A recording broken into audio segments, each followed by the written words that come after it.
بسم الله الرحمن الرحيم الحمد لله رب العالمين والصلاة والسلام على سيدنا محمد وعلى آله وصحبه أجمعين أما بعد. So inshallah ta'ala today I hope to be able to finish the life of Umar Ibn Al-Khattab radiallahu ta'ala an, and then next Wednesday we will just wrap up with as we did with the case of Abu Bakr as-Siddiq by talking about some of the ahadith that he narrated, so get an idea of the hadith of Umar Ibn Al-Khattab. So that will be next Wednesday inshallah ta'ala. Today, as I said, we hope to finish up the life and times of Umar Ibn Al-Khattab, and in reality there's really just one somewhat controversial and yet very necessary topic to talk about before we get to his death, death Umar Ibn Al-Khattab radiallahu anh, and that is the something that is called Ash-Shurut Al-Umariyya. Ash-Shurut Al-Umariyya. And the Shurut Al-Umariyya are conditions that allegedly Umar Ibn Al-Khattab placed on the Ahl Kitab when he conquered Ash-Sham, and he conquered basically the other regions. Now realize that in the lifetime of the Prophet ﷺ, there was not a large group of Kitabi people living under the time of Islam. And in the time of Abu Bakr as-Siddiq as well, there were no major conquests that took place that would entail large groups of non-Muslims coming under the Sharia of Islam. So Umar ibn al-Khattab's time was the first time frame when large groups of non-Muslims are now being ruled by a Khalifa, by Umar ibn al-Khattab. And therefore, certain laws were enacted, and these laws are called the Umari conditions, Ash-Shurut Al-Umariyya. The Umari conditions, Ash-Shurut Al-Umariyya. And in our times, these conditions are used by the Islamophobes to smear Islam, because they're obviously not progressive conditions. They are not conditions that talk about freedom of religion. Quite the opposite. There are conditions that have different rulings for different religions. And therefore, this has led some Muslims to basically deny there was anything called Shurut al-Umariyya. Some Muslims basically went here and there. And this is a very, very necessary topic, especially in light of what is happening in the world today. So, a number of points to be mentioned. First and foremost, these conditions are generally not found in the books of hadith, because it's not the Prophet ﷺ, it's Umar ibn Al-Khattab. They are found in the classical books of history. At-Tabari mentions them, and Al-Yaqubi, and many of the classical historians, and of course Ibn Kathir, who is a medieval historian, they are found. But from a technical standpoint, they are not mentioned by authentic chains. However, historical incidents don't need authentic chains when they are famous. And these conditions have been narrated in each and every classical book that talks about this time period. And the books of fiqh, all of the madahib, all of the four, in fact more than the four Sunni madahib, have at some level taken these conditions and then derived their laws about how the Muslim society should deal with non-Muslims. And they've taken the Umari conditions as a basis. In light of all of that, to be fair, we say we don't need an isnad, because it's not a saying of the Prophet ﷺ, it is Umar ijtihad, and everybody is narrating it as if it is a fact. So even if there's no isnad, we have to be fair and we say we don't criticize each and every incident mentioned in the era of the Sahaba if there's an isnad or not. Because the era of the Sahaba is not as stringent to verify as the era of the Prophet ﷺ. And therefore, as Ibn Al-Qayyim mentions, and Ibn Al-Qayyim is writing 700 years ago, Ibn Al-Qayyim mentions, the story is so famous it doesn't need an isnad. The story is so famous it doesn't need an isnad. Everybody knows it. And therefore we agree with this as well, that even if there's no quote-unquote isnad, the conditions that Umar ibn al-Khattab placed upon the people, by and large, there is something that happened. And he placed these conditions on the non-Muslims. Now, what are these conditions?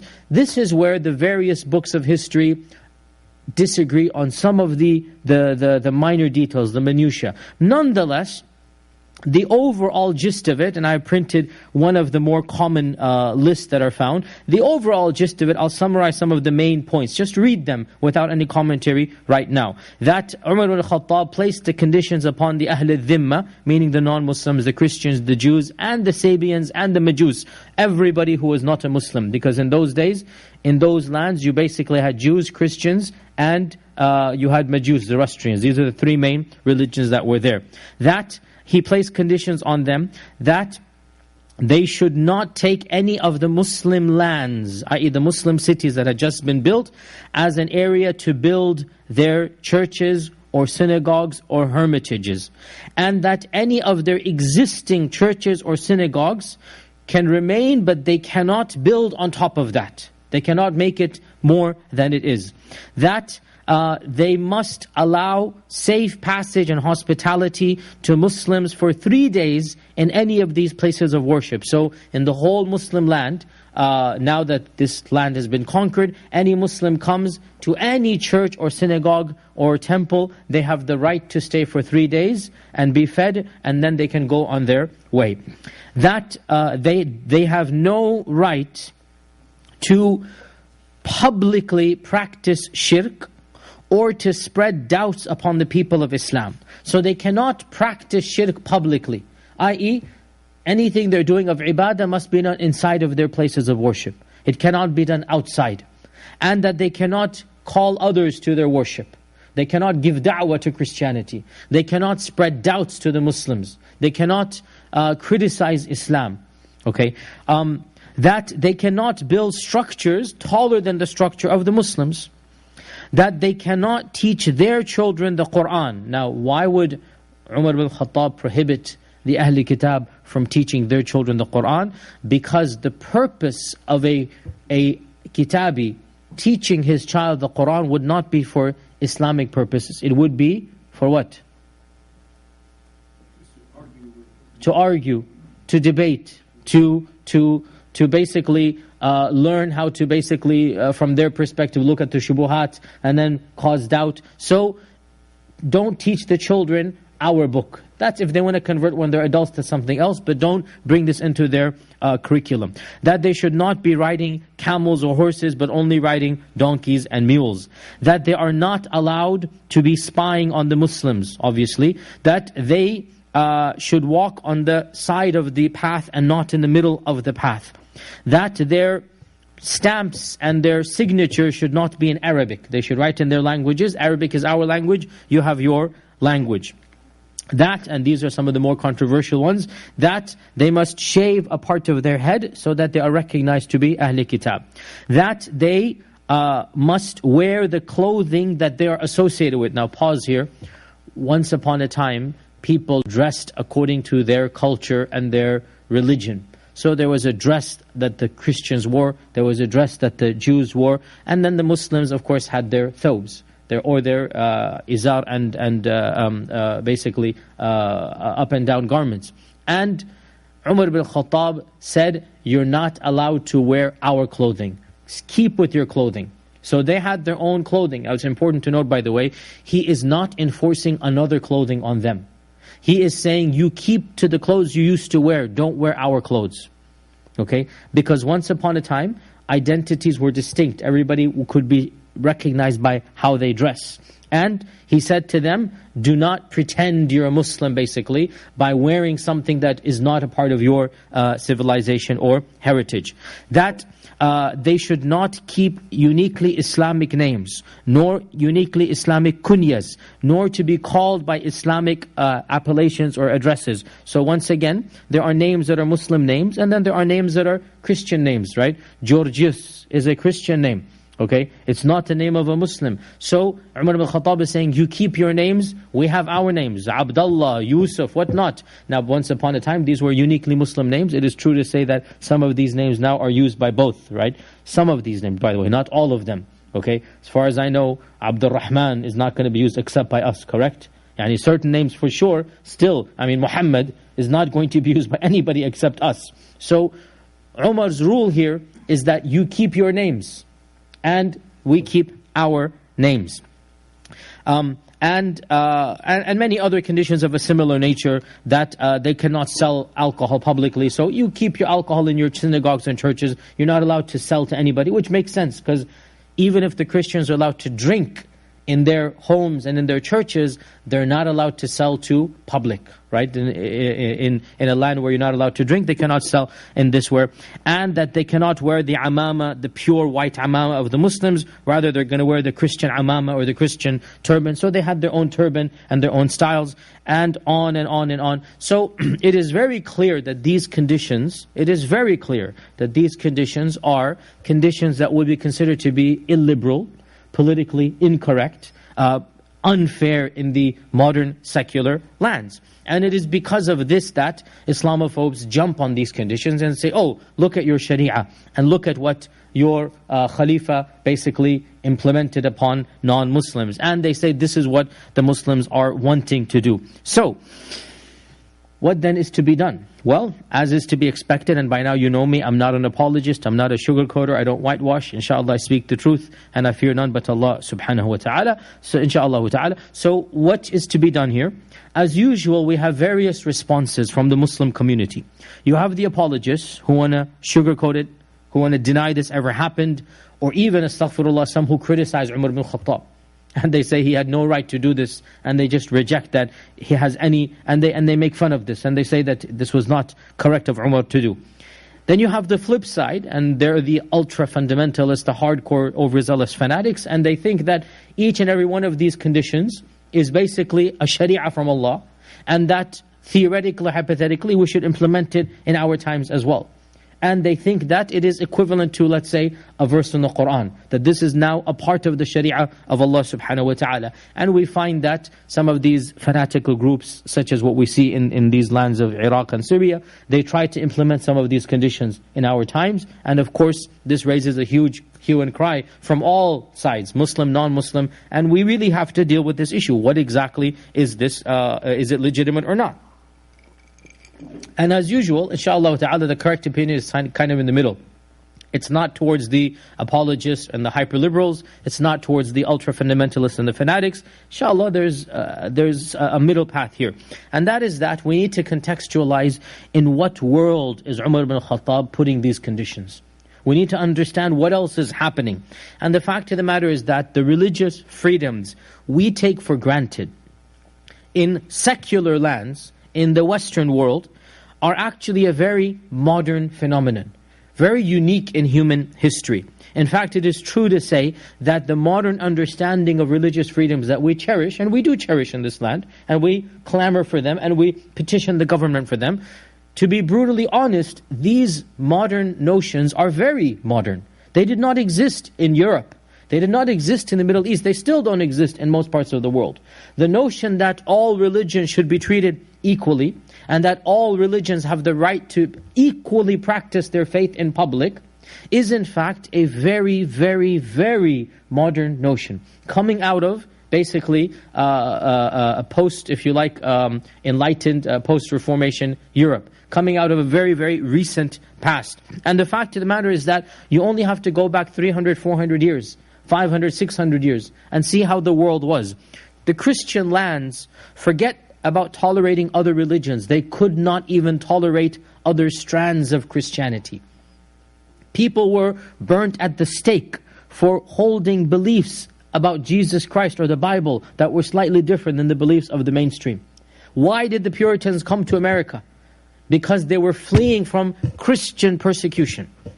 This was something that was well known in so many lands, from Germany to Sweden to Norway and whatnot. They broke away from the papacy and they adopted their versions of Protestant Christianity because the church would not allow them to worship under their dominion. They had to do Mass and they had to do the prayers according to the Catholic teachings and doctrines. Anybody who wanted to modify would be fought, killed, burnt, exiled, excommunicated, claimed to be a heretic. And this was within various Christian denominations. So, in that type of situation, in fact, the conditions of Umar ibn Al-Khattab are very progressive.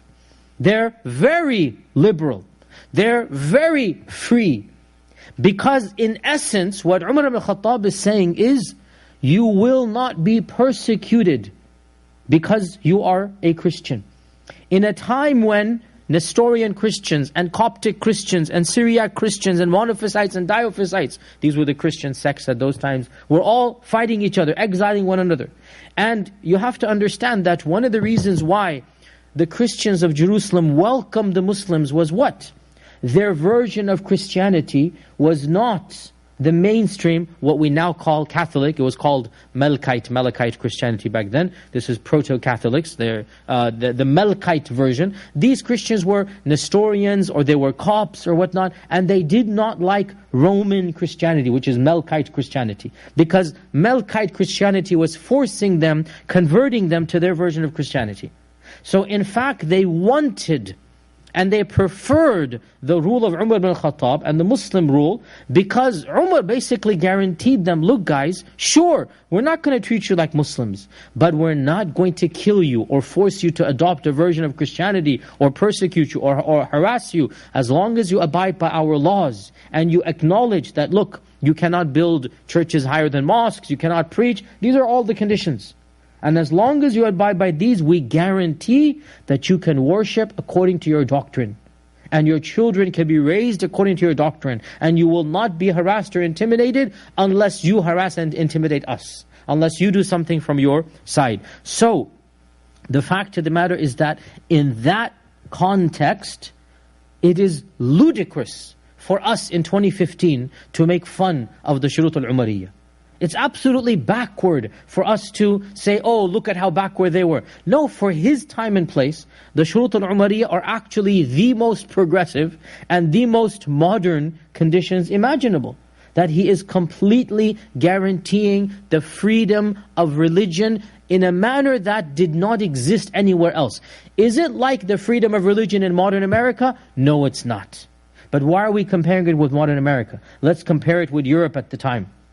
Let's compare it with Rome at the time. Let's compare it with any other region. Then you can see the difference. And this is why I find it amazing. From the Islamophobes we expect it, because they are ignorant, backward, racist people. But I find it amazing from the Muslims who somehow are embarrassed, or they think that Umar ibn Al-Khattab did something wrong, or they don't understand a little bit of knowledge, just contextualizing. And there's nothing to be embarrassed or ashamed about.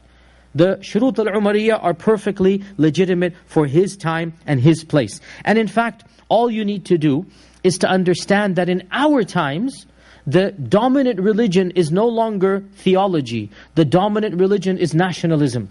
This is the dominant philosophy. How you view the world through the nation state. And substitute religion for nationality. Every single nationality in the world has a separate set of laws for people outside of its nationality. Sometimes very pronounced and sometimes less pronounced. And we're not comparing the conditions of Umar ibn Al-Khattab to nation states, so visas, but the fact of the matter is, in many lands you cannot own property if you're not a member of the nation state. In many lands, even in America, you have no right to petition laws or to petition your congressman. You don't have a congressman, even though you're paying his taxes.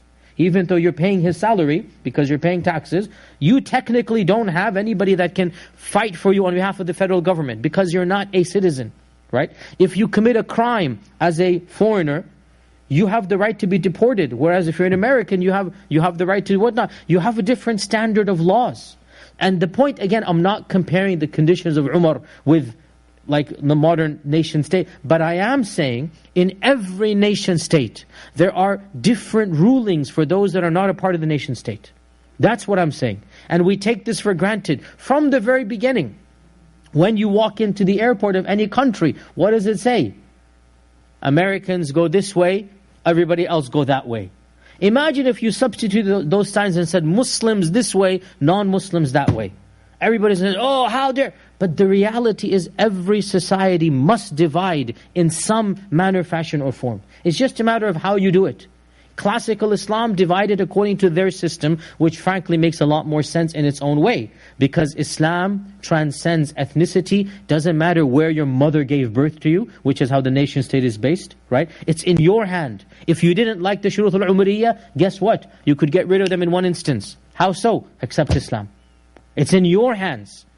And we said this many, many times, and I'm not going to sugarcoat it, because this is the reality, that classical Islam viewed itself as being correct, and viewed every religion as being incorrect. And therefore, people of other faiths will be treated in a slightly different manner. Let them realize that they are not the same as Muslims, and if they want to convert to become Muslims, Bismillah, ahlan wa sahlan. You're more than welcome to do that. Get rid of all of these conditions and come join. And there is an intentional reality, as I said over and over again, and we should not sugarcoat this. There is an intentional incentive that we feel so confident in our classical Shariah's laws that, you know what, if you do convert, all of these laws will be lifted and you have exactly the same. But guess what? Conversion is in your hand. Whereas the nation state is not in your hand. It's not my fault that my mother gave birth to me in Houston, Texas. So I'm a citizen, and your mother gave birth to you in Africa or India or Pakistan or Timbuktu, and you have to stand in line to get a visa? Why is it? It's not fair that I have this birth advantage and you don't. Whereas in the Islamic system, it is up to you. You make the decision. You can choose. Do you want to be a part of the system or not?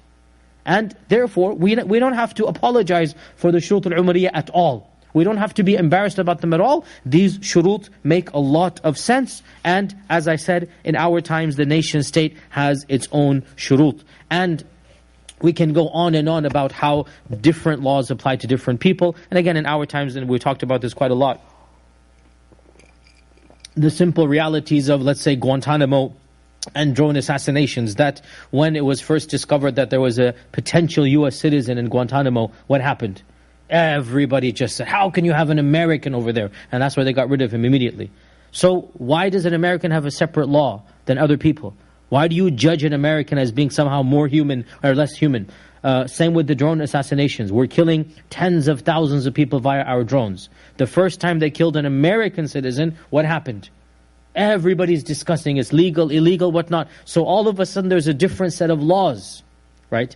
The point being, we're not comparing the Umari conditions with modern, but we are saying there are different laws. Whether it's because of a religion, whether it's because of a nation state.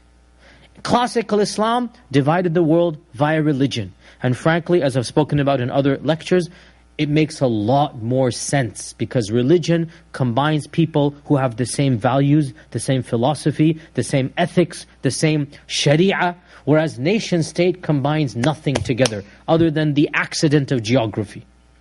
Nothing is unique about any one nation state other than the accident of geography. Neither religion, nor culture, nor ethnicity, nor even language is just an accident of geography that combines everybody together. So, in any case, the point being that the shurut al-Umariyah are valid and real, and we should not at all be embarrassed or ashamed, much less, astaghfirullah, criticize Umar Ibn Al-Khattab over what he did. However, now we get to the other side.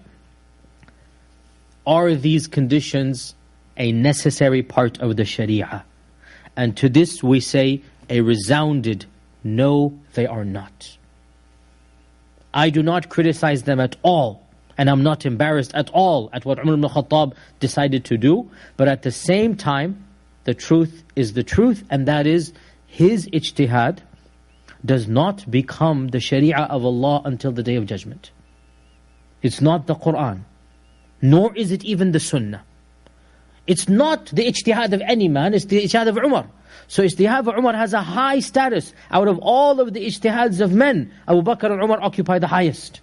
So we say, this is something that is permissible, and perhaps in some times and places, it might be useful, such as the time of Umar al-Khattab. But to claim, as some modern fundamentalist groups do, that the shurut al-Umariyah are binding upon the ummah until the Day of Judgment, this too is an exaggeration. And we say, no, you don't have to apply the Umari conditions forever in every single land, and it is completely permissible for us to pick and choose, or to simply delete the entire list, as long as the Sharia is met and the Sharia has its laws.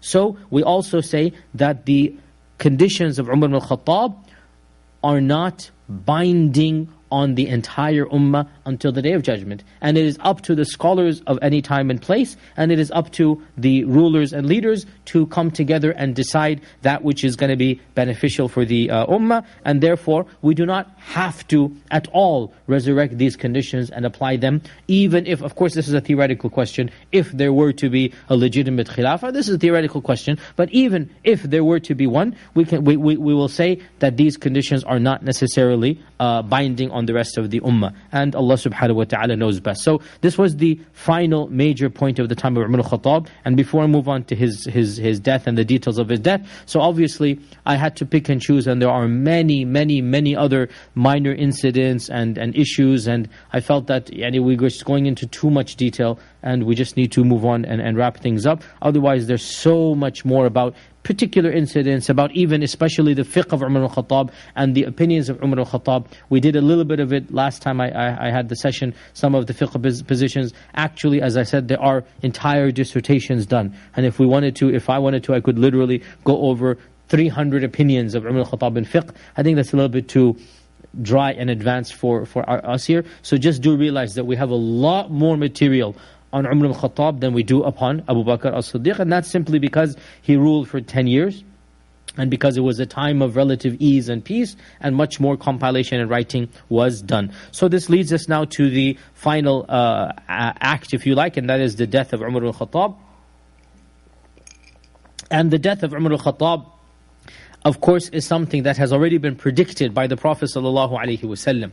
And it has been predicted in an authentic hadith that is narrated in the Sahih of Imam Muslim radiyallahu ta'ala and rahimahullah ta'ala. And it is reported by Hudayfa ibn al-Yaman, or I should say that the hadith is a conversation between Hudayfa and Umar ibn Al-Khattab. And it is reported in Sahih Muslim. And it goes as follows, that once in his khilafah, Umar ibn Al-Khattab was sitting amongst the Sahaba, and he said, "Who amongst you remembers the hadith that the Prophet ﷺ mentioned about fitan, trials and tribulations?"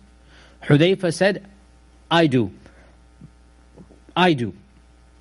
And Umar said, "You are a very daring man to immediately say, I do. What do you remember? Like, you seem very brave, confident. Here, let me hear what you have to say." So Hudayfa said, the Prophet ﷺ said, so this is one hadith. The Prophet ﷺ says that a man's fitan, meaning the sins and the wrong deeds that he does, concerning his family and his property and his neighbors, are kafara, are forgiven through his salah and his zakah and his commanding the good and forbidding the evil. I.e., all of the minor sins that a man does, with his family, with the eyes, with buying and selling, with the harshness of the tongue, all of this will be forgiven by the regular prayer, the regular charity, the regular wudu, So we've done this many times here in our MIC when we do the hadith, that minor sins are forgiven by good deeds. Okay, so this was the hadith he quoted. Umar said, "No, I'm not talking about those minor sins. I'm talking about the big trials that will envelope the ummah like waves coming from the ocean." So Umar is asking about major fitan, major trials that will affect the whole ummah. So Hudayfa said, "Ya Amir al-Mu'mineen, ma laka walaha." Why are you worried about those? Why are you worried about those? You have no cause to fear them, for there is a closed door between you and those fitan. Now, pause here. Who is Hudayfa? Hudayfa is the keeper of secrets. Who is Hudayfa? Hudayfa is the one whom the Prophet ﷺ told things that he told no other Sahabi. So, Hudayfa knows many things that the other Sahaba do not know. And this is one of those things he's going to now mention. So Hudayfa said, "Ya Amir al-Mu'mineen, why are you asking about those fitan? You have nothing to do with them, you won't see them, because between you and those fitan is a locked, sealed, shut door. You won't see them." So Umar said, "Will that door open, or will it be broken? Will it open on its hinges naturally, or will it be broken?" Hudayfa said, "No, it will be broken." So Umar said, "In that case, the door will never be shut. if it's broken, it's not going to close naturally again. Later on, when Umar was assassinated, people asked Hudayfa that, did Umar Ibn Al-Khattab understand what the door meant? And Hudayfa said, yes, he knew as well as all of you know that there's going to be sunlight tomorrow. Just there's going to be day after night and night after day. He knew as clear as that. And another student of Hudayfa said that we dared not ask Hudayfa what was the meaning of this. So we asked one of his students, Masruq, like, what does all of this mean? What is the door? What is it breaking? So Masruq, who is a very famous scholar of the Tabi'un of the generation, Masruq is a very well-known name from the Tabi'un. Masruq said, the door was Umar, and breaking it meant his assassination. So the death of Umar will come by him being killed. And when Umar dies, the ummah will be afflicted with major calamities until the Day of Judgment. So the death of Umar is the end of ultimate sakina in the ummah. And wallahi, it is so true. Wallahi, this hadith signifies the status of Umar ibn Al-Khattab. That since the time of his death, within a few years after his death, from the time of Uthman ibn Affan, as we'll come to when we start his life series, trials and afflictions have been afflicting the ummah, the likes of which Umar ibn Khattab never had to deal with. Did not happen in his time. And that was the breaking of the door, that was the assassination of Umar ibn Khattab. And the death of Umar is also known to other Sahaba because they began to see certain dreams and certain indications. In a very famous work called Tarikh al-Madinah, it is mentioned that Umar al-Khattab performed the Hajj in the 23rd year of the Hijrah. That was his last year. Umar performed every year Hajj. It was the custom of the time that all of the Khulafa performed Hajj every single year. And on his way back, when he finished from Mina, Muzdalifah, Mina, Arafat, when he finished the Hajj, he rode his camel at Mina, and as he got onto the camel, he said, "O Allah, I have grown old, and I have become weak, and my responsibilities have grown immensely, so allow me to return to you without having failed these responsibilities." Meaning, it's getting too much for me. It's getting too much. All of this burden, allow me to return to you before anything happens that I fail these responsibilities. And it is also mentioned in Sahih al-Bukhari that Abdullah ibn Umar would regularly hear his father, Umar ibn Al-Khattab, make dua that, "O Allah, I ask you to die as a shaheed, and I ask you to die in the city of the Prophet ﷺ, in Al-Madinah, the city of the Prophet ﷺ." So eventually Abdullah said, "Ya Abatah, how can both of these du'as come true at the same time?" Now remember, where would you die shaheed back then? At the battlefield, right? You're not going to die shaheed in Medina. Impossible at that time to imagine a shaheed in Medina. And Umar al-Khattab would ask for both. That, "Ya Abatah, I want to die a shaheed." He would say that, "Oh Allah, I want to die a shaheed, and I want to die in Medina to Rasulullah sallallahu alaihi wasallam." Now, pause here. Of course, dying as a shaheed is a goal of every true Muslim, a true shaheed, not the types that we see sometimes in our time, the overzealous fanatics. We're not talking about those suicide bombers. We're talking about a legitimate shaheed. That is a goal of every single Muslim, to die a legitimate shaheed. And our Prophet ﷺ said that whoever does not want to die as a shaheed, he might be suffering from a type of nifaq. He might be suffering from a type of nifaq, that is the highest goal, that you want to die. Now somebody will say, but how do we reconcile this with the hadith, "Do not wish for death"? How can you wish for shahada, and yet you're not supposed to wish for death? And the response, as An-Nawawi and others say, is that wishing to die as a shaheed is not wishing to expedite death. Rather, it is wishing that when death comes, you die the death of a shaheed. So there's a big difference between expediting death, which is not allowed. You should not want to die earlier, because life is always good for the believer. And you should not ask Allah for an early death. Because once you die, you can't do good deeds.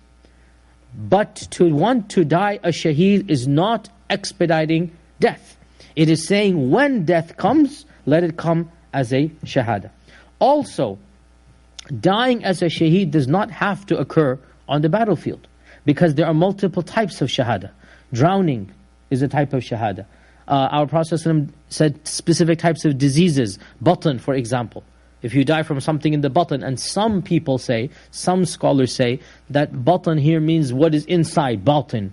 And therefore, perhaps even dying from a heart attack or something of this nature, something of an internal disease, that's a sudden disease. Perhaps it is a type of shahada. Again, all of this is, there's no clear cut. Is button only stomach, or is button everything that is inside? So clearly, somebody who dies from the button, let's say, the stomach, inshallah, for sure, our Prophet ﷺ said, whoever dies of a disease of the button, he dies a shaheed. So shahada doesn't have to be dying on the battlefield. Shahada can mean multiple ways of dying, and some of them are what we would call natural deaths, and that too is a type of shahada. And as for Umar Ibn Al-Khattab's wanting to die in Medina, then the reason for this is because our Prophet ﷺ encouraged in many ahadith the urge, the desire to die in Medina. In one hadith, our Prophet ﷺ said, "Man istata'a minkum an yamut fil madinati falyamut." Whoever amongst you is able to die in Medina, then let him die in Medina, because I will be a shafi' for him on the day of judgment. So it should be the sincere desire of each and every Muslim to die in the holy city of Medina. Allahumma nas'aluka al-mawta fi madinati Rasulullah sallallahu alaihi wasallam. We all want to die the death of Medina and to be buried in Baqi' al-Gharqad. And that is a sincere dua that every one of us should make, because our Prophet said, whoever dies in Medina and is buried in Medina, then I will be a shafi' or a shafi' for him on the day of judgment. So Umar Ibn Al-Khattab wants to die a shaheed, and he wants to die in Medina. His son says, "Ya Abata, how is that possible? Either this or that, you have to make up your mind." Umar ibn Al-Khattab responds, Allah will do what He wants to do. Everything's possible. Allah will do what He wants to do.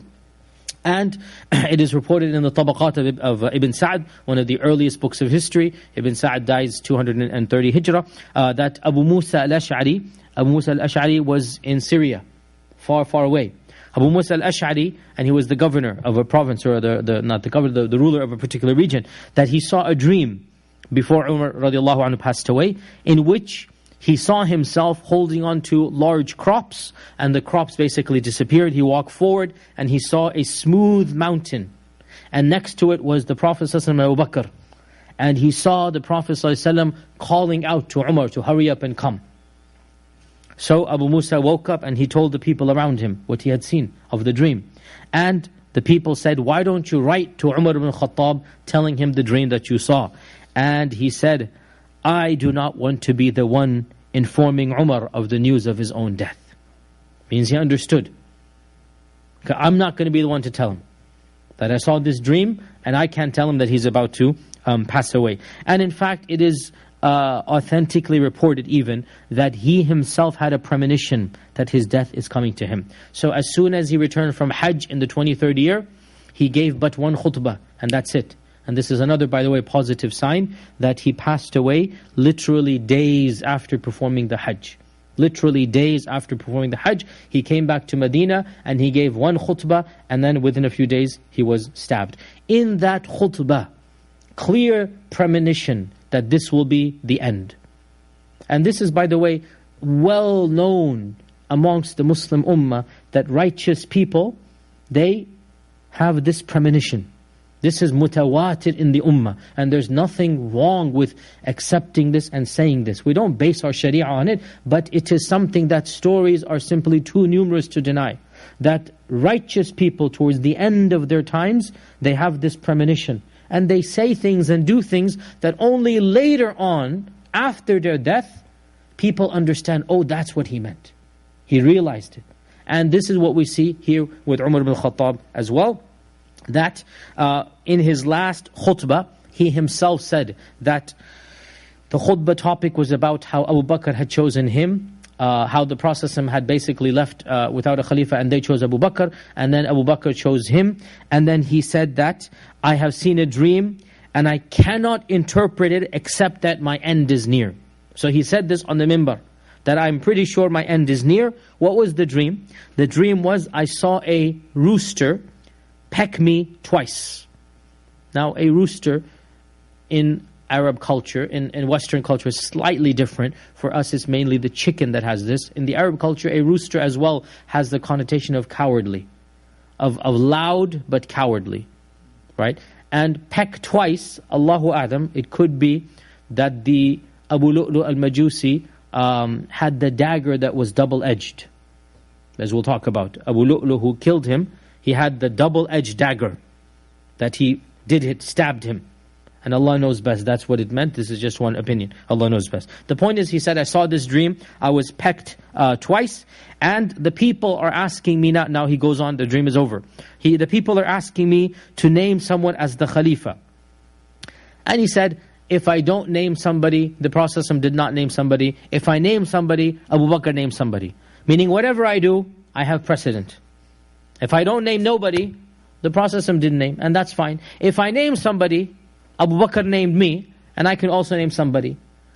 And he said, but I am sure that Allah will not allow His religion and His Prophet's ummah to go astray. Allah will protect, no matter what I do. Allah will protect.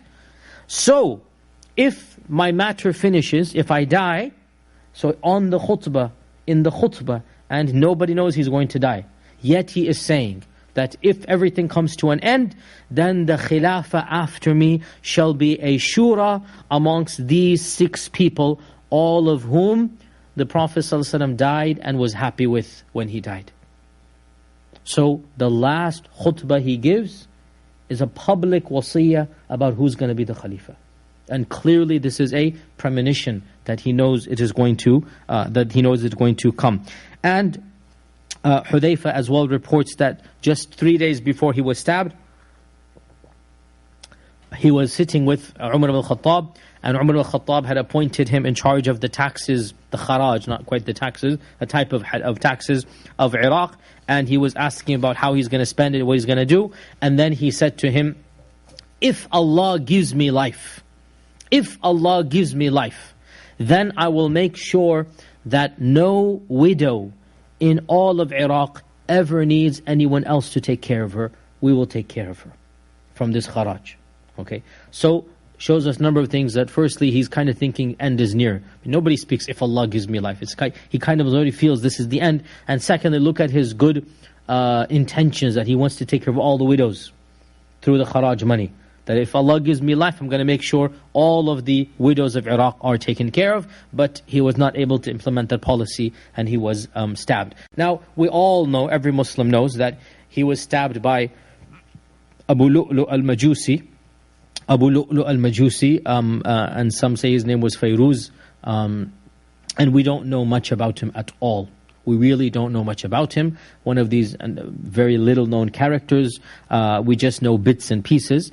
Of what we know is that he was the slave of Mughira ibn Shu'bah.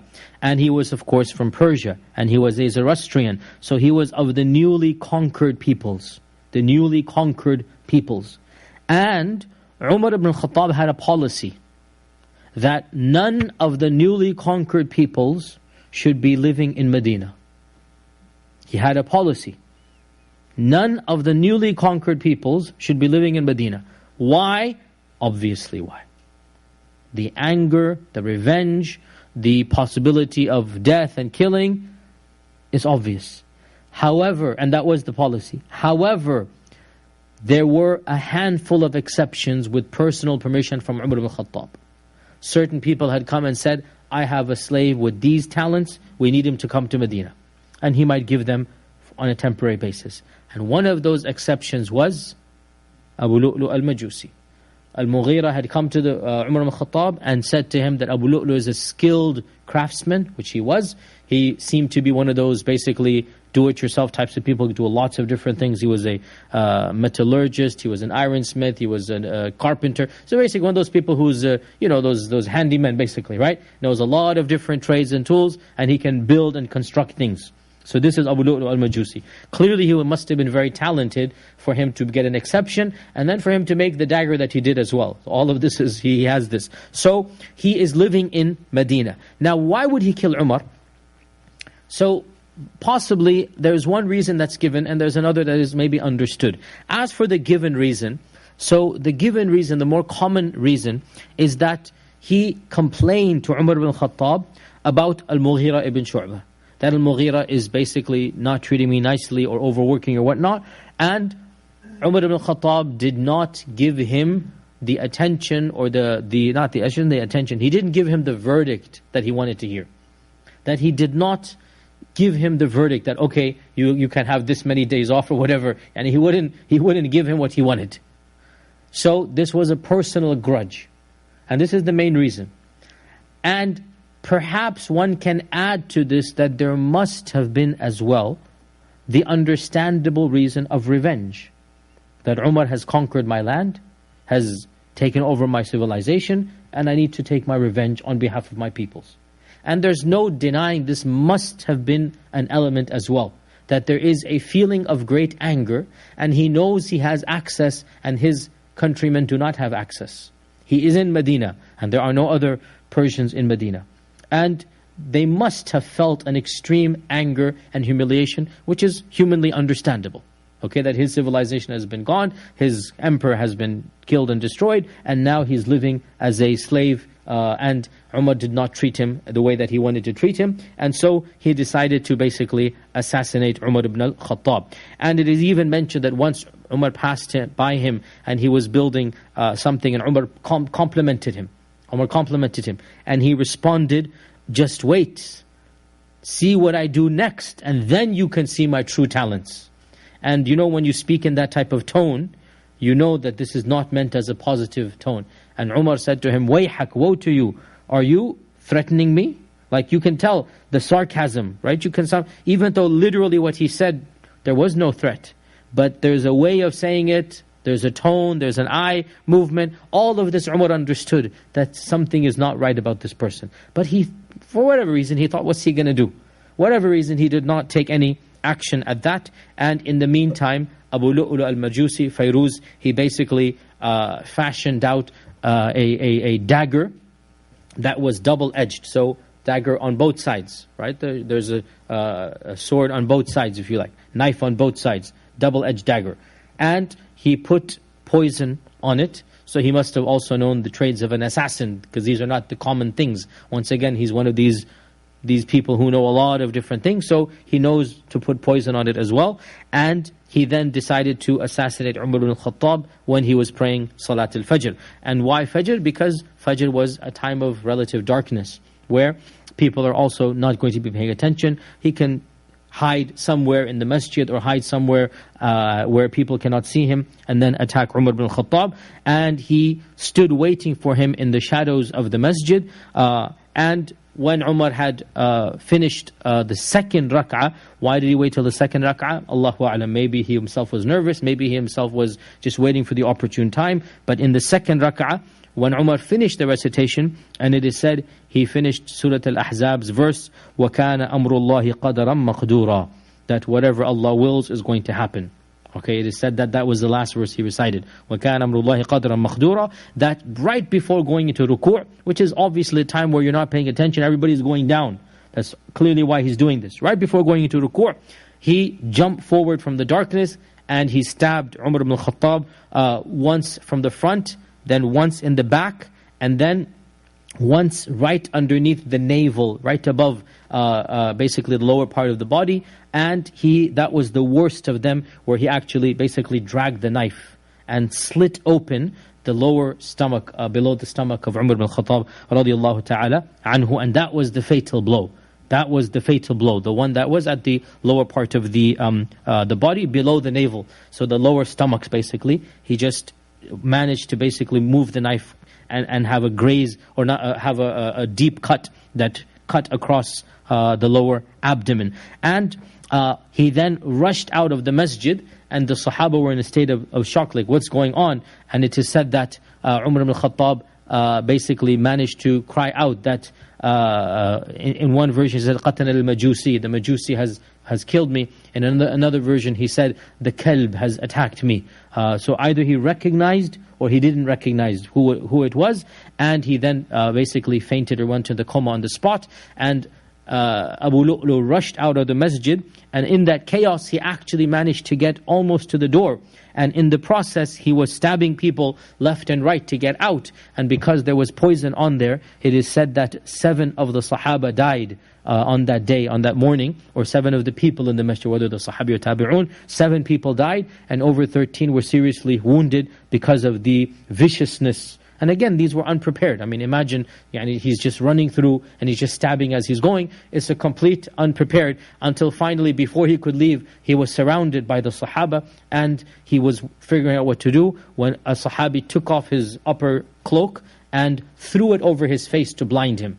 Threw over his face, and then the Sahaba jumped on him. So he realized he's dead at that time, or he's going to be captured. So he took the dagger and stabbed his own heart, so that he died with his own wound. So he died with his own wound, he committed suicide. And he basically died from his own stab wound, and the poison on that as well. So Umar Ibn Al-Khattab fell into a coma, and they carried him to the house of his son Abdullah, most likely because it was the closer house than his house. And so they carried him to his son Abdullah's house, and they attempted to revive him. And in the meantime, the remainder of the Sahaba quickly finished up the salah. And this shows us as well that no matter what happens, once you deal with the situation, the salah has to be finished. This also shows us that the Sahaba that were not taking care of Umar, obviously some of them went to take Umar to his house, the others finished up the salah quickly and then went on. And Umar Ibn Al-Khattab was in a coma, completely out, and Abdullah was crying, Ya Abatah, Ya Abatah, and he could not respond. Finally, after the sun rose up, after basically the Ishraq time basically, he came out of his coma, and he looked around him and he saw all the people around him, and he saw his bloodied body. And the very first question that he asked was, Asalla an-nas? Have the people finished their salah? Who's leading them in salah? Have the people finished them in salah? And so they said, yes, they have finished praying. So he said, Alhamdulillah, la hadza fil islami liman taraka as-salah. This is one of the last phrases he said. La hadza fil islami liman taraka as-salah. Whoever abandons the salah has no share of being a Muslim. Like, his concern was, have they prayed Fajr or not? So have they prayed Fajr? Yes, Alhamdulillah, there's no share of Islam. Who has basically stopped praying. And he then said to Abdullah, bring me water. So Abdullah brought him water, thinking that he wanted to drink it. But no, he wanted to do wudu, because he hadn't finished his own Fajr salah. So he's conscious that he has to pray Fajr. And again, this can only come from the heart of a true, like, muttaqi mu'min. Like, what is bothering him now is that he hasn't finished Fajr.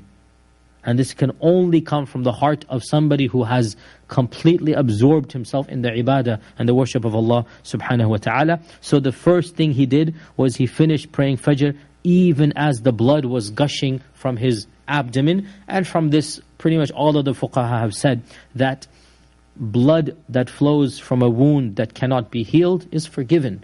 You don't stop prayer because of that. You just sit and you pray however you can. And then once he had finished praying Fajr, then he said, Man qatalani? Who is the one who has killed or stabbed me? They said, Al-Ghulam al-Majusi. The Majusi Ghulam. He said, the Ghulam of Mughira ibn Shu'bah. They said, yes, the Ghulam of Mughira ibn Shu'bah. So he said, Alhamdulillah, that the one who killed me was not somebody who claims to be a Muslim. La yadda'i al-Islam. Why is it Alhamdulillah? For two reasons, both for him and for the killer. For the killer to be a Muslim means he has committed a major sin as a Muslim. And Umar did not want a Muslim to commit a major sin. And for the killer to be a Muslim also meant that eventually perhaps this person will be forgiven. Whereas the killer to be a kafir, he's going to be punished the way he deserves to be punished. So both cases, Alhamdulillah. For me and for him, Alhamdulillah. person is not a Muslim, he's going to be punished the proper manner, and I don't want a Muslim committing a major sin. Alhamdulillah, the person who killed me was not a Muslim. And a doctor was called, and the doctor gave him some date water to drink, basically a type of juice that they would have. They would put dates in water for a night, and then it would be date water. We would call orange juice, whatever type of juice that would, some type of date water they would have. It was basically called nabidh. And he drank that water, and it came out from the upper stomach. So then the doctor gave him laban, or camel's milk, and it came out from the lower stomach, a different orifice. Right? So the doctor said, write your will. I can't do it. Write your will. Also, I can't do anything now. This is beyond my healing. Write your wasiyah. So the first thing that he did was he brought his family there, Abdullah and his other sons, and he said to them, settle my debts in this manner. And he mentioned he owes this, he owes that. So what's on his mind is to make sure he dies without any debt, without any dain.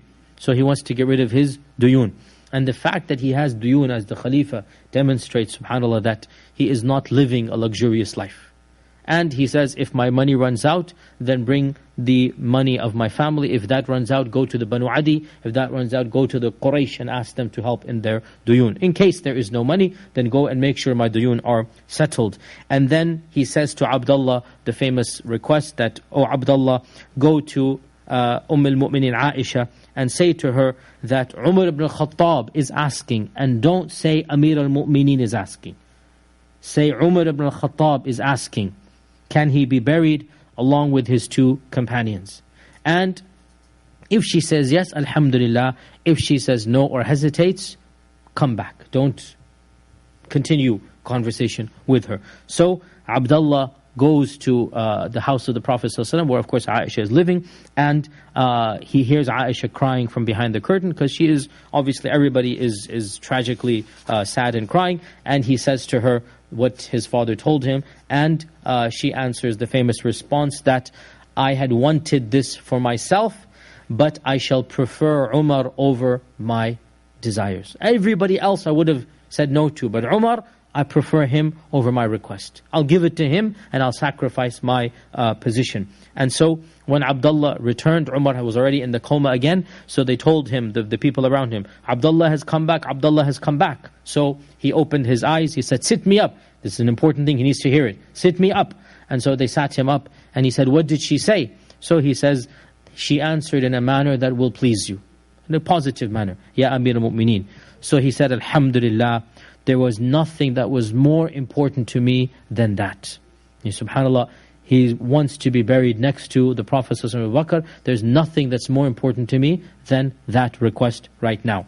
And he then tells Abdullah again that when you bring my kafan, my body, once again ask permission, one more time. And if it is given, good. If not, then take me to the maqabir al-Muslimin and bury me with them. Meaning, I want to make sure that Aisha is happy, because it's her haqq. It's her father, it's her husband, it's her house. And I don't want to take the haqq of Aisha at an emotional manner. Now that I'm gone, maybe she might change her mind. So once my body goes to the house, ask her again.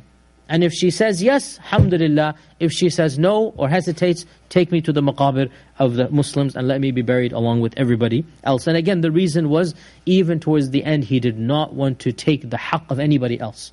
Because technically it is Aisha's haqq. Technically it's her right, her house, her property, and she can give it to whomever she chooses. And Umar Ibn Al-Khattab, basically we have a number of narrations toward the last few hours that Abdullah ibn Abbas went to visit him. And I mentioned this hadith many weeks ago when I started talking about the blessings of Umar. This is in Sahih Bukhari, that when Umar was stabbed, Abdullah ibn Abbas went to visit Umar ibn Al-Khattab in his last few hours or minutes, and he said to him, I give you glad tidings, or Umar, ubashiruk, yani cheer up, be happy, give you glad tidings. Everybody knows he's going to die, he knows he's going to die. Just a few minutes or hours left. So, ubashiruka ya Amir al-Mu'mineen, I give you glad tidings, O Amir al-Mu'mineen, that you will get Jannah. And then he began listing all of the positives of Umar. You accepted Islam when everybody else rejected. You fought alongside the Prophet when others abandoned him. And he kept on mentioning the blessings, and he said, and the Prophet left this world and he was happy with you. So I give you glad tidings of Jannah. So Umar said, repeat what you have said. And Ibn Abbas repeated all of this because at this point in time you need this consolation. It's human nature. At this point in time it is very important that you get this words of affirmation. But then Umar said, as to all that you have said, it is true. And the Prophet did leave this world and he was happy with me. That is true. But my concern and my cause for worry is all of you. Meaning the fact that I have to answer to Allah with regards to you, having ruled over you. And if I were able to give everything of this world as charity, as money, in order to avoid standing in front of Allah, I would do that. In other words, he's so worried about Qiyamah, so worried about what Allah will ask him, that if I could give up everything to avoid that, I would do that. And again, this shows us his amana, his taqwa, the fact that he's so conscious that I have to answer to Allah for all that I have done. And Uthman ibn Affan also later reported that I was the last person to see him alive, meaning from outside of his immediate family, that I entered in upon him in the house of Abdullah ibn Umar in the very last throngs of his death, and he was insisting to be put on the ground, from the bed onto the ground. And he was saying, I want my face to touch the sand, meaning as a sign of humility, as a type of, he could not do sajda because he cannot be turned around. But he just wanted some type of lowering himself in front of Allah subhanahu wa ta'ala. I want my face to be on the sand. And his son said no. I mean, they didn't say no, but they wouldn't do it. And he kept on insisting until finally he said, woe to you, put me on the ground. So when he's insisting, they put him on the ground. So he wants to die. He wasn't quite in sajda, but that's the sajda he could do with the pain and the bleeding that he had. Okay, he wants to die with his face touching the sand. And he began basically crying out to Allah subhanahu wa ta'ala, woe to me if Allah does not forgive me. There is no hope if Allah does not forgive me. And so he passed away begging for Allah's forgiveness. That the last things that he kept on saying was the dua for forgiveness. And Al-Dhahabi writes that he passed away on a Wednesday, either the 26th or the 27th of Dhul Hijjah, in the 23rd year after the Hijrah, at the age of 63, after ruling for 10 years and 6 months and some days, 10 and a half years. 10 years, 6 months and some days. And Muawiyah ibn Abi Sufyan would later remark in his Khilafah that the Prophet ﷺ died at the age of 63, and Abu Bakr died at the age of 63, and Umar Ibn Al-Khattab died at the age of 63. All three of them died at the age of 63. And his son Abdullah ibn Umar was the one who washed the body. And this also shows us that when a person dies the death of a shaheed not on the battle, then ghusl is given to him. Only the shaheed of the battle, no ghusl. But the shaheed of any other circumstance, you give the ghusl to him. So his son gave ghusl to him, and Suhaib ibn Sinan, also known as Suhaib al-Rumi, Suhaib the Roman, was the one who led the janazah and prayed the janazah. Why? Because none of the people that were appointed as the shura should have led in the janazah. Because, why not? Because it would be considered as this is going to be the next Khalifa. So another person was chosen, that was Suhaib ibn Sinan, Suhaib al-Rumi. And Suhaib al-Rumi was the one who led the janazah of Umar ibn Al-Khattab. And the kafan was taken to the house of the Prophet ﷺ. And of course, once again, Aisha's permission was asked, and Aisha agreed. And that is why they entered in to the sacred chamber, which is some place they did not enter into, right?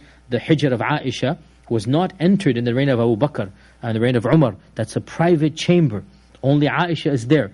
And that's why they have to be so permission and whatnot. So she has to basically take extra precautions as the wife of the Prophet ﷺ. And for the first time, the Sahaba re-enter that room. And they, of course, dig the hole there. And Umar Ibn Al-Khattab is buried at the left shoulder of Abu Bakr as-Siddiq. Right? Just like Abu Bakr as-Siddiq is buried at the hand, or the elbow of the Prophet ﷺ, right? A little bit, really between the elbow and that. And then Umar is buried at the shoulder, or at just underneath the head of Abu Bakr as-Siddiq. And the well-known incident as well takes place around 80 years later, that when there was a loud noise heard in the house of the Prophet ﷺ. This is in the time of Al-Walid ibn Abdul Malik, the Umayyad Khalifa. They heard a loud noise of crumbling and a destruction or a falling down, and they understood that one of the walls of Aisha's house had collapsed, right? I talked about this when we finished the seerah. And with great trepidation and great fear and concern, they gathered together some of the Ubbad, Zuhad of the Tabi'un, and they caused them to enter in and see one of the walls had fallen down. So they decided to build a fortified wall that, as I said, nobody has entered since that point in time. That inner chamber doesn't even have a door. There's no door. Whereas the house of Aisha had doors, obviously. But they built a fortified wall that nobody has entered since that point in time. And when they entered in and they began to reconstruct to build a new structure, because they built a new structure. They fortified the old walls and they built a new structure. They came across 2 pairs of feet sticking out. And this caused a huge panic amongst them. Because, of course, it is disrespectful if it is the feet of the Prophet ﷺ. And they went to the most knowledgeable person alive at the time, and that was Urwa ibn Zubayr, elderly, of course, the nephew of Aisha, the grandnephew, Urwa. He was not a Sahabi. His brother Abdullah, the much older brother by 20 years, was a Sahabi. Urwa was born after the death of the Prophet ﷺ. Urwa was not a Sahabi. So Urwa, his mother is a Sahabi, his father is a Sahabi, his grandfather is a Sahabi, his older brother is a Sahabi. Everybody is a Sahabi except him. So he's the oldest of those generation alive, and they said no. He said no, this is not the feet of the Prophet ﷺ, this is the feet of Umar, when they described him where it was. This is the feet of Umar Ibn Al-Khattab. And so they basically covered it up with sand, and then they built the wall around the qabr, and as I said, no one has entered that inner chamber. There are people that have entered right outside that.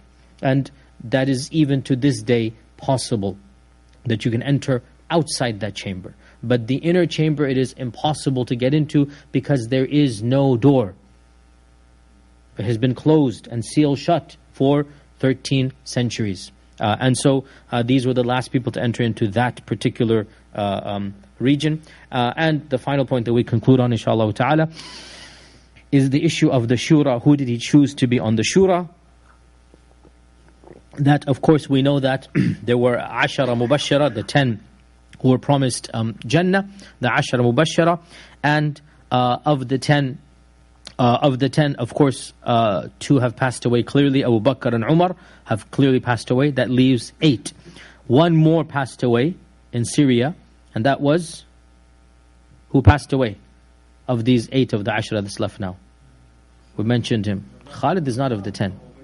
Abu Ubaid Amir ibn Jarrah passed away in the plague of the 18th year. Right? Outside Damascus. Not in. His qabr is in Jordan now. His qabr is in modern day Jordan. Abu Ubaid Amir ibn Jarrah, as far as I know. Anybody knows? You Urdunis, Shamis? As far as I know, it's in Urdun. It's not in Sham. One of the villages of Jordan. So Abu Ubaid Amir ibn Jarrah, so that's another one. So we have how many left? 7. How many did Umar choose? 6. One of the 10 was not chosen. One of the 10 was not chosen to be in the final 6. Okay? Who was, and he's still alive, obviously. Hudayf was not of the 10. Usman was not chosen. He became the Khalifa. How could he not be chosen? Of course he's on the Shura. How else is he going to be chosen if he's not on the Shura? His son is not of the 10. His son is not of the 10. Abdurrahman was chosen. He's one of the first to get out, because I don't want to be the Khalifa. Exactly. So he's in the 6. So who of the 10 is not chosen? Who? Zayd ibn Thabit is an Ansari. All of the 10 are Muhajirun. Zayd ibn Thabit is the one who compiled the Quran. He's not of the 10. Sa'd ibn Waqqas is in here. Quickly Google, yallah. I see what you're doing there. I'm looking at the 10, okay. Alhamdulillah. Sa'id ibn Zayd ibn Amr ibn Nufayl. Who is he? Sa'id ibn Zayd ibn Amr ibn Nufayl. Who is he? So inshallah, when we talk about all of the Sahaba, that's what we're doing now. Inshallah, sometime in 2016 next year, we'll get to Sa'id ibn Zayd. And Sa'id ibn Zayd is one of the 10.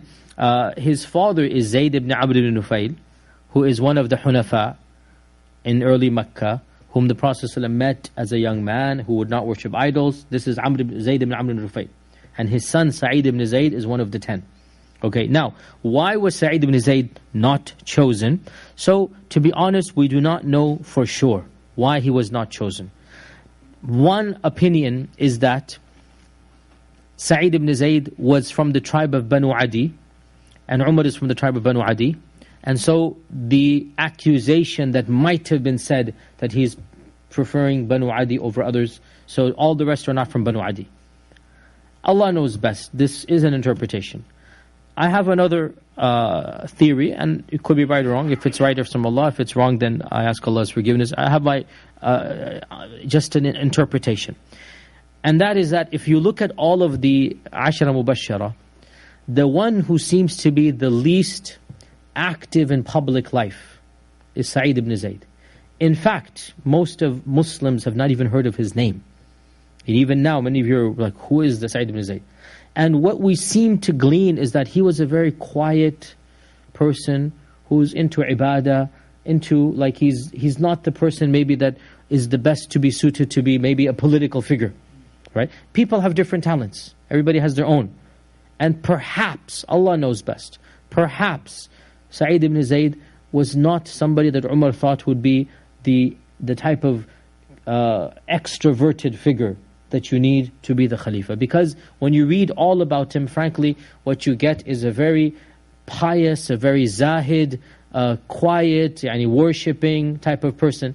And the Khalifa has to be somebody that has certain other characteristics. So Allah knows best. If you look at all the others, Abdurrahman ibn Auf, Talha, Zubayr, they're very active, very political, very engaged. Nothing wrong, right or wrong with being political or apolitical, but to be a Khalifa requires certain characteristics, right? And perhaps, Allah knows best, Sa'id ibn Zayd was of those who had other talents and not something in this political issue. So Umar Ibn Al-Khattab did not include him. Allah knows best. We don't know why. And these are two reasons that are given. In any case, the rest of the 6 were included. Ali ibn Abi Talib, Uthman ibn Affan, Abdurrahman ibn Auf, Sa'd ibn Abi Waqqas, Az-Zubayr ibn Al-Awwam, and Talha ibn Ubaidillah. All of these names everybody knows. And they were very active.